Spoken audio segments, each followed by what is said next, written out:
just before going to today's topic, let me just review what we discussed in the previous class. In the previous class, we were talking about NAT or Network Address Translation. So, NAT is a special scheme or technique wherein every large organization can use multiple private addresses within its own in its own level. Within the organization, we can have multiple private addresses, and at the global level, on the global scale of the internet, it can be represented with just a few addresses. In the sense, you'll be buying only few addresses for which you are paying. You know that at at any time in your organization, maximum of say 10 or 20 addresses will be used. In the sense, only 20 people will be accessing the internet, even if the total size of the organization may be 500 employees or more, but at any instant of time, only some 20 may be connected to the internet or may require connection with the internet. In such cases, it is easier to purchase only 20 to pay for and purchase only so many addresses from an internet service provider. And internally in your organization, you can use a set of private addresses or a block of private addresses and implement this NAT, wherein internally within the organization you have every user connected to the internet, connected to the network with a private address, and externally he will be connected and recognized on the internet with one single address. So if you are this is an example showing just one single connection to the internet. Here the organization is small. The organization has just 20 or so addresses. So with a single address, they are connected to the internet. But we said this could be implemented in three different ways. One is using one IP address, where that's the implementation which we showed here. Single IP address for a small organization of 20 members. So when the organization had just 20 members, there was a single connection to the internet, and internally all the 20 were connected. So in this case, what happens? At a time, only one member in the organization can be connected and can be browsing. They can be connected to the internet, right? So because it's only one address which is recognized globally, and the company has only one address, whereas in this case, we showed how the forwarding table looks. So if the whole organization has only one address, in that case the forwarding table or the translation table will have only two columns. One is the private address column, the second one is the universal address. In the sense, if the client has private address 172.18.3.1 and this router to which this client is connected is recognized on the internet with this, or is recognized on the internet with the address 200.24.5.8, and this client is trying to access the server with IP address 25.8.2.10. You can see the packet formation here, right? So the source address is private address, destination is a publicly recognized address on the internet.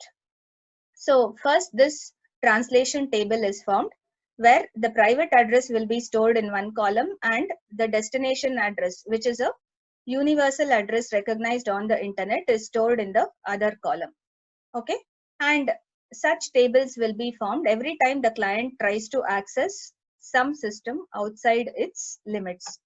So within the limits, they use private addresses. Outside the organization limits, they use public addresses, in the sense worldwide recognized unique addresses. Anyway, what should this router do? This router should replace the private address with the publicly known address of the router, which is 200.24.5.8. Please remember, according to this diagram, the whole organization of 20 people is recognized or represented in the outside world as a single entity with a single address.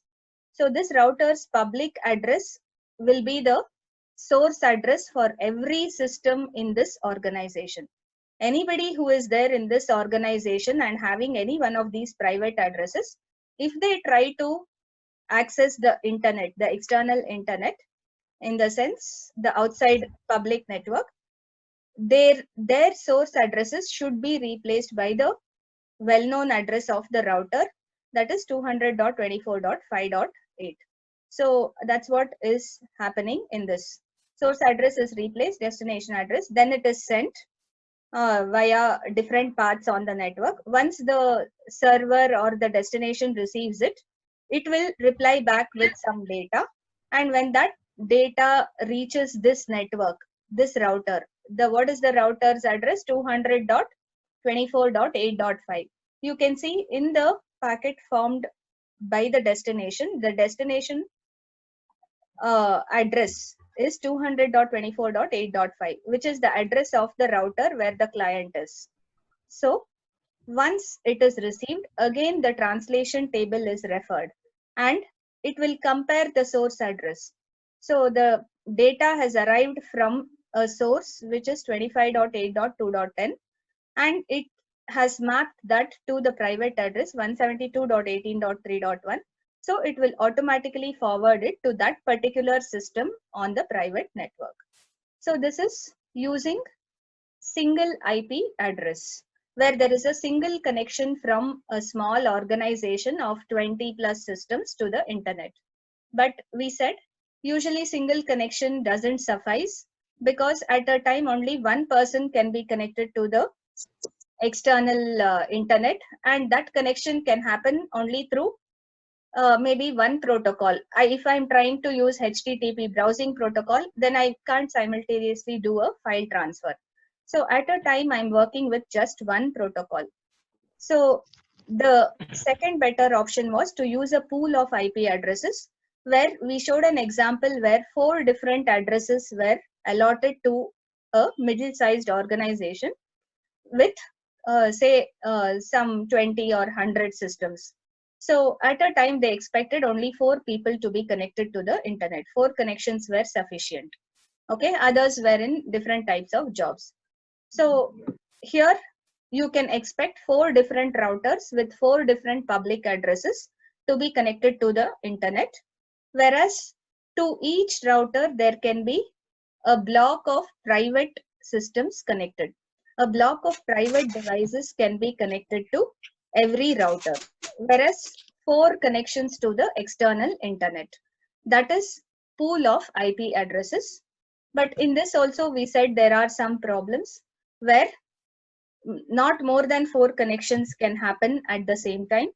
And even if 4 connections can happen, one single host can't access 2 different external server programs. So with one host, I want to run HTTP and FTP, it's not possible because one server is identified with only one IP address and we have used just an IP address in the table. In our translation table, if we have used IP address as the only parameter, then a single system can't access 2 external server programs at once. In the sense, you can't do a browsing as well as file transfer job at the same time. Next, 2 private hosts can't access the same external server. Suppose in this organization, even I want to check Google for something and somebody else also is using Gmail. Both of us want to access the same external server program. Even that is not possible here if we use just the IP address in the translation table. So what did we consider as the best method? Using a combination of IP address along with the port number. So we showed in this example, if we construct a table like this, where the private address and the port on which the data is sent. Remember, port address is the one used in the transport layer. IP address is in the network layer. So a combination of IP address with the port number, if we enter in the table, then all the previous problems can be eliminated. In the sense, I can have what?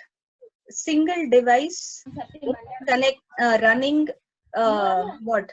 Both HTTP as well as FTP. In the sense, I can do a browsing as well as file transfer at the same time, because I have separate ports for it.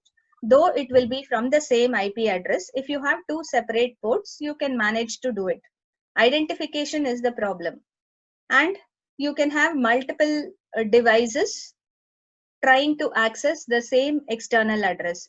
So here you can see 3.1 and 3.2 are accessing the same external address 25.8.3.2, and which port? Port number 80 as the external port. On this port, which application runs usually? Which application uses port 80? HTTP application. So the HTTP application uses port 80, and two different private devices, private network devices or devices with private addresses using two different port numbers are trying to access the same mail server or Google server on a single IP address. Okay, this is possible if we use a combination of IP address with port number. So all this we discussed in the last class. Today we'll begin with forwarding of IP packets. You can ask, actually we had discussed this before, okay? But still, why are we talking about forwarding again? Here, though we had spoken about forwarding, we never spoke of forwarding using IP addresses. Forwarding was discussed using only some labels in the earlier classes, okay? We spoke about virtual circuit connection and packet translation, all that. There, we spoke with only label, correct? We did forwarding. Here, how forwarding is done when IP address is used. When we have the IP address, how can we do, how to create a forwarding table, all that we can see. So, although IP protocol was designed as a connectionless protocol, today the tendency is we want to have some guarantees from it. Though it is a connectionless protocol, I want it to work like a connection-oriented protocol, or I want it to give me some guarantees of packet delivery. So we'll normally use it in the form of a virtual circuit connection. Anyway, so when IP is used as a connectionless protocol, the forwarding was done based on destination address in the datagram. But when it is used as a connection-oriented protocol, forwarding is done based on the labels attached in the datagram. Okay. So forwarding can be done either based on the destination address given in the datagram or based on the label attached. Let's see how forwarding is done based on destination address. So this is the oldest approach or traditional approach, but it is still used even today. Okay. So in this case, what happens? Forwarding requires a host or router to make a forwarding table. Whenever it has to send a packet, or when a router has received a packet which has to be forwarded into the network, then it should look into that table and find out what is the next hop to send that packet. Where should I send this packet to next? That next hop address should be stored in the table. That kind of table should be created. And I can use classful addressing scheme or classless addressing. Anyway, today I told you classful addressing scheme is almost obsolete. But with classless addressing scheme, one major problem which we face is we are going to divide the complete set of addresses into smaller manageable blocks. So please remember, we are going to use very small blocks as and when the organizations need it. So An internet service provider will be allocating smaller blocks of addresses depending on the requirement given by an organization. In this case, what happens then? As the table is created, you remember how table was created with a request packet and a reply packet, all that. So that forwarding which we studied before. Just similar to that, a table will be formed with a request and reply.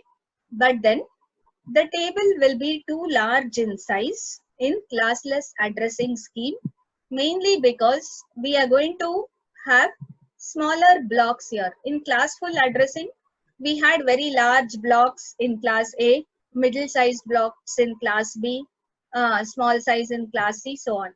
But in classless, every time, so first say a large organization like uh, some Intel or somebody asked, they needed a large block. Next, a small organization like RNSIT asked for something, they got only, so that large organization needed some, say 16,000 plus addresses. Small organization needs only 1,000 addresses.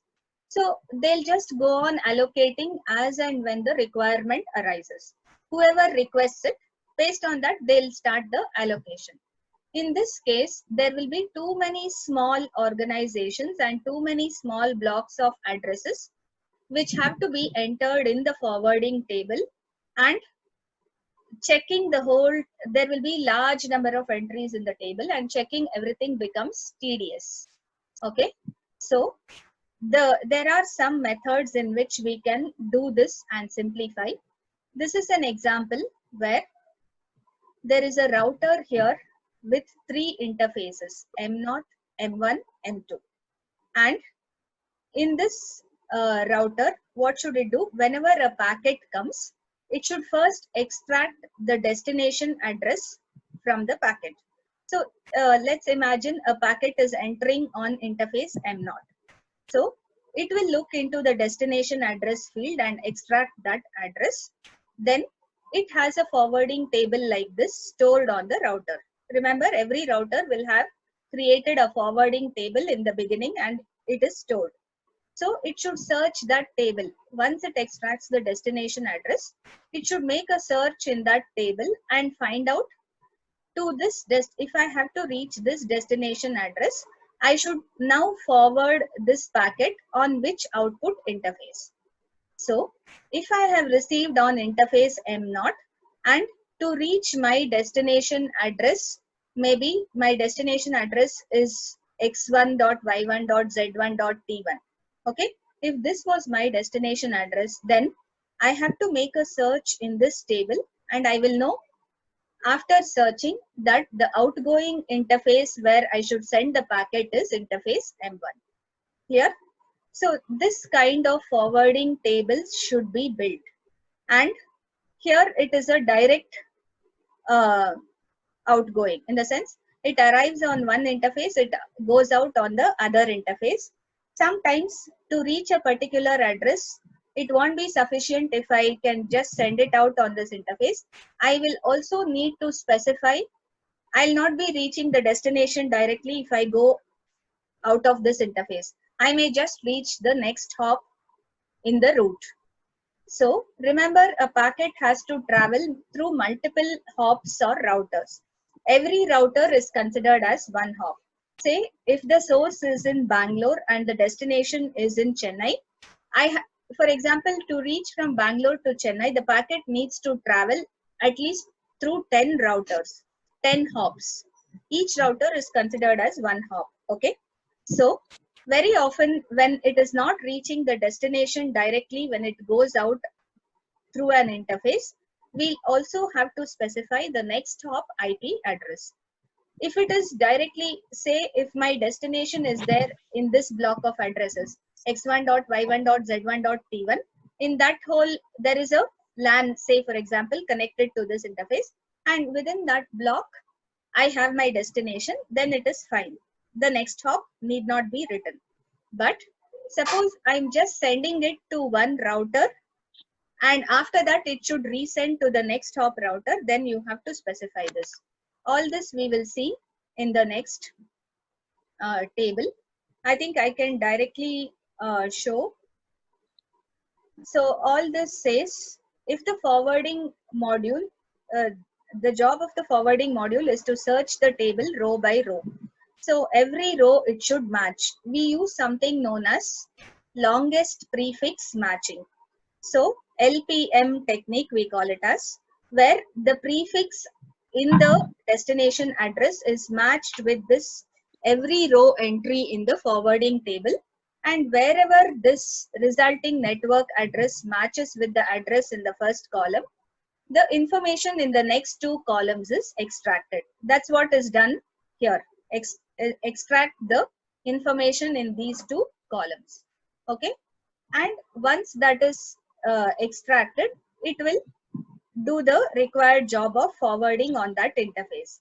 But if it doesn't match any of the entries in that table, then the last entry in the table will always be a default entry. Okay, we'll use something known as a default entry as the last row.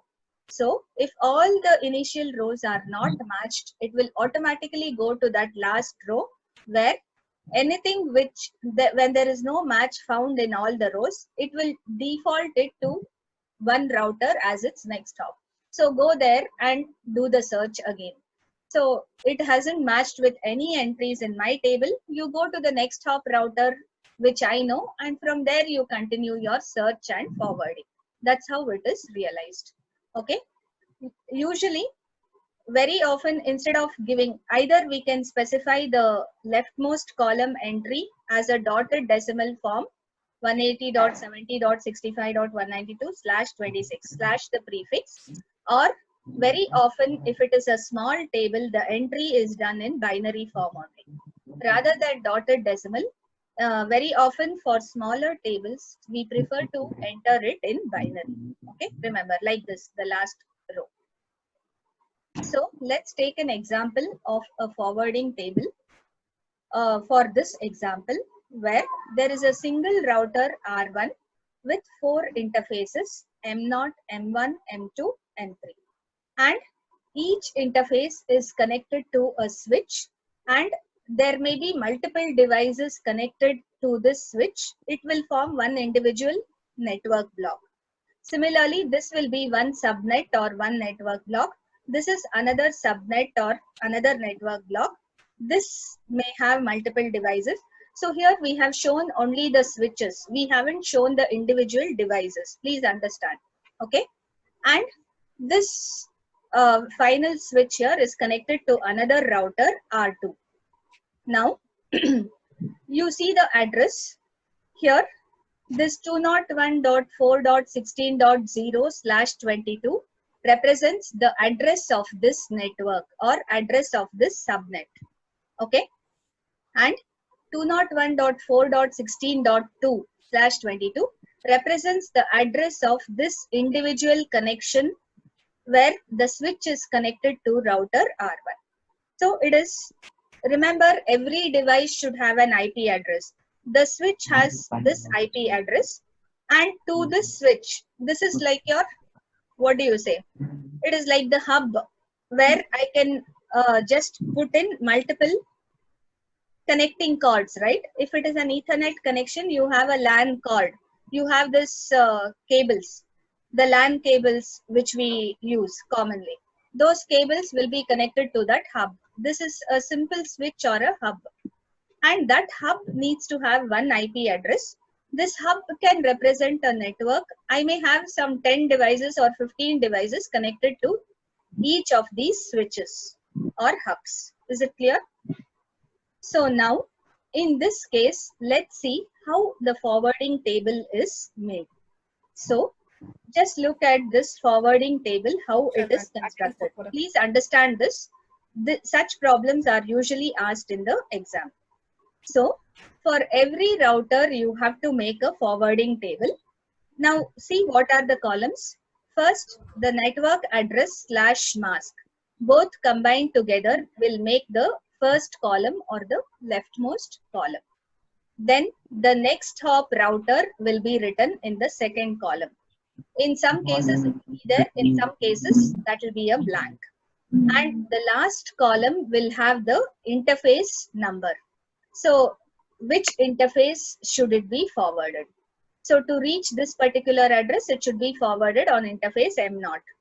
To reach this address, it should be forwarded on interface M2. So if you just look at these 4 blocks of addresses or 4 different switches which are connected to R1, let's take one by one. Please remember one thing, you always have to make the longest prefix as the first entry. If you look into these 4 blocks, which block has the longest prefix? You can see this bottom one, 180.75.194/26. So /26 is the longest prefix. The others have 25, 24, 22. So always the longest prefix address block should be entered in the first row. Okay. So 180.70.65.192/26 will be the first entry. You see what is the address of this network. What is written in blue is the address of the network. Okay. What is written in black is the address of the switch's IP. So the switch is connected to the router on one single connection, its IP address. The switch is recognized with the IP address 180.70.65.194. Okay. Whereas the whole network is recognized with the IP address 180.70.65.192/26. So that's my first entry. Now, after entering the address, so the network address and mask is entered, and if I should you should see from router R1, if you should reach this network, do I have to pass through another router? Yes or no? See, from R1, am I directly connected to this switch or not?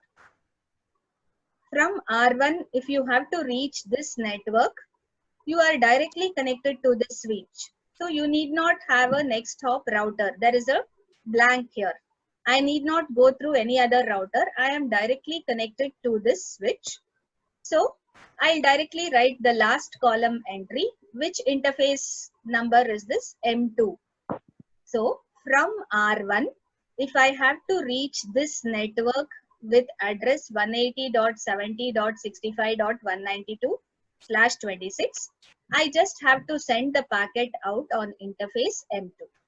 Okay. So just send it out on interface M2. You'll be reaching multiple devices connected in this network with this switch, the bottommost one. Now we finish the first row entry. Similarly, the second row, what is the next longest prefix? The uppermost switch. You can see this uppermost switch has prefix as 25. So that would be the next entry. What is the network address here? What is written in blue? 180.70.65.128/25. So this is your network address for this subnet. Remember, it is a subnet, though we haven't shown the multiple devices connected because it will add clutter here. You will not have clarity in the diagram, but in every network here, there are multiple devices connected. Please understand that. So the next network address is .128/25. And again, you look at router R1. From R1, if I have to reach this upper network, is it a direct hop or do I have to pass it through another router? It's a direct jump. It can directly reach any device on this network. So what should you do? You put a dash in the next hop column, and last is interface column. Through which interface should I send the packet? If it is destined to this address, you should forward it on interface M0. Okay. So you will make that entry. Is it clear? Now, what is the next address?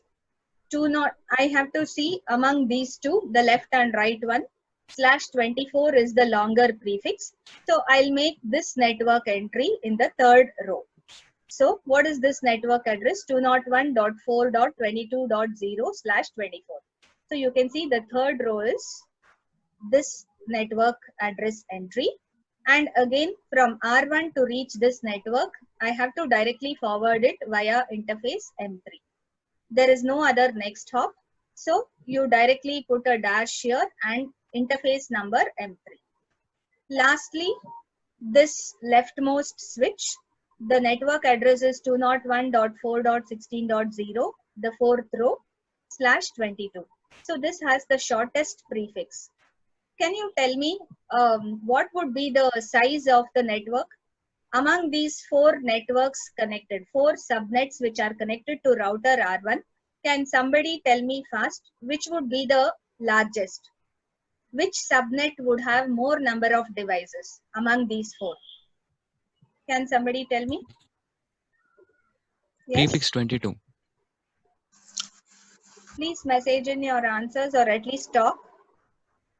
Prefix 22, ma'am. I am unable to hear you. Prefix 22. Yeah, the device or the network 2 with power the 22 devices. fine, correct. The network or subnet with the shortest prefix will have the maximum number of devices connected, because if 22 bits is the prefix, how many bits is the suffix? 32 minus 22 is 10 bits. So I can connect 2 to the power of 10 devices in this subnet, which is 1024 devices. Whereas in this subnet, 26 bits are used for network identification. So how many bits are left for suffix? 32 minus 26 means we have only 6 bits left in the suffix. So how many devices can I connect? Every device should be uniquely identified, means I can connect at most 2 to the power of 6 devices, which is only 64 devices can be connected on this. Here you can connect 1024. So please remember this. The one with the shortest prefix has the largest number of devices connected. The one with the longest prefix has lesser number of devices connected in that subnet. Okay, please understand that. Now, we have made 4 entries in this table. Now, what should I do? If a packet arrives at this router R1 and it is not intended for any of these subnets. So, there are 4 subnets directly connected to this router R1.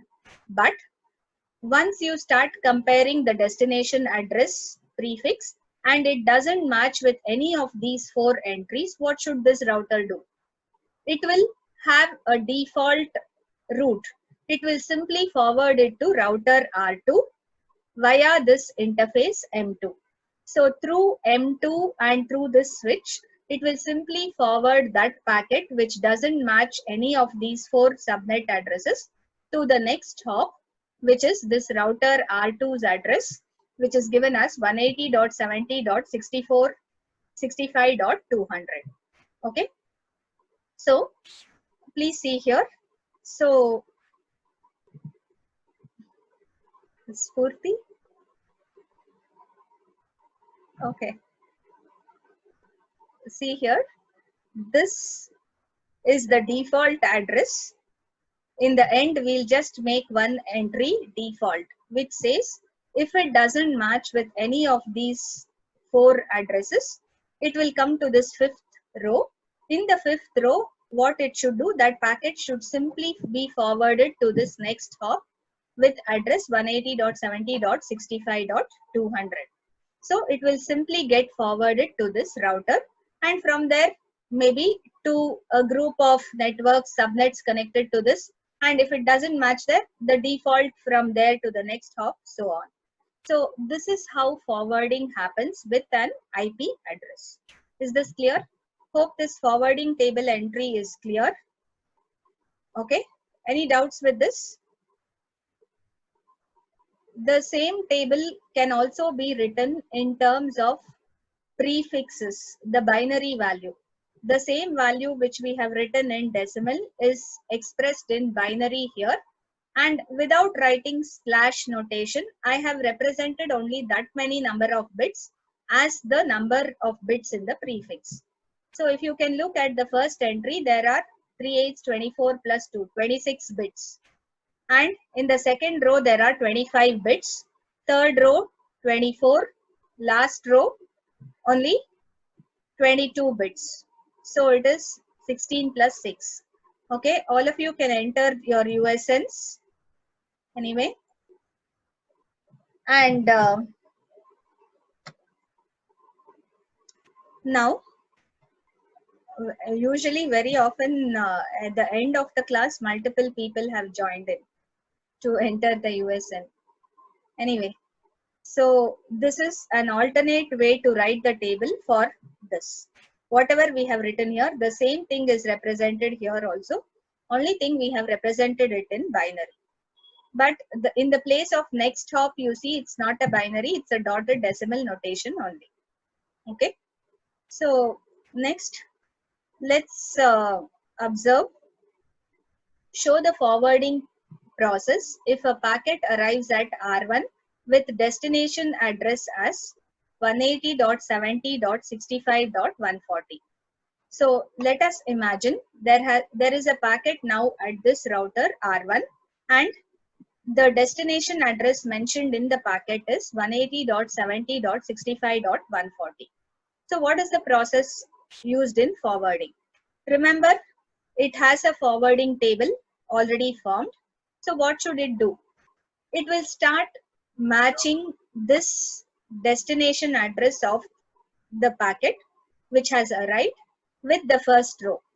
When it matches this destination address with the first row, so if you observe, okay, sorry.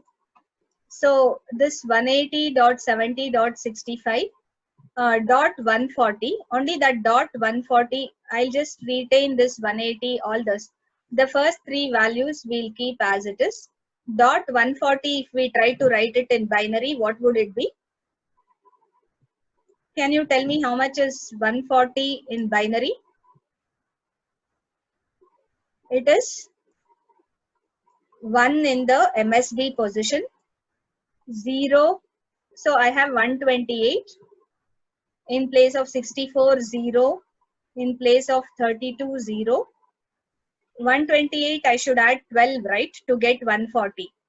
Remember, I should get this value as 140. Can you tell me what is it in binary? 100. Then, so 64, 32, 16 also is a 0. Then 8 is a 1. 128 plus 8 is 136. Then 4 is a 1, 140. And 0 in the remaining two positions, 2 and 1. So this is the binary representation of this last byte, 140. The first 3 bytes I am not writing because anyway we know it will remain the same. So what is the first prefix in the first row? It has 1, 2, 3 bytes, which is totally 24 bits plus 2 bits here. There will be a 1, 1 in this position. So you have ones in all the first 24 bit position plus 1, 1 in this position if I should use a mask. So what do we normally do with the prefix? We will AND the mask with the destination address and extract this address.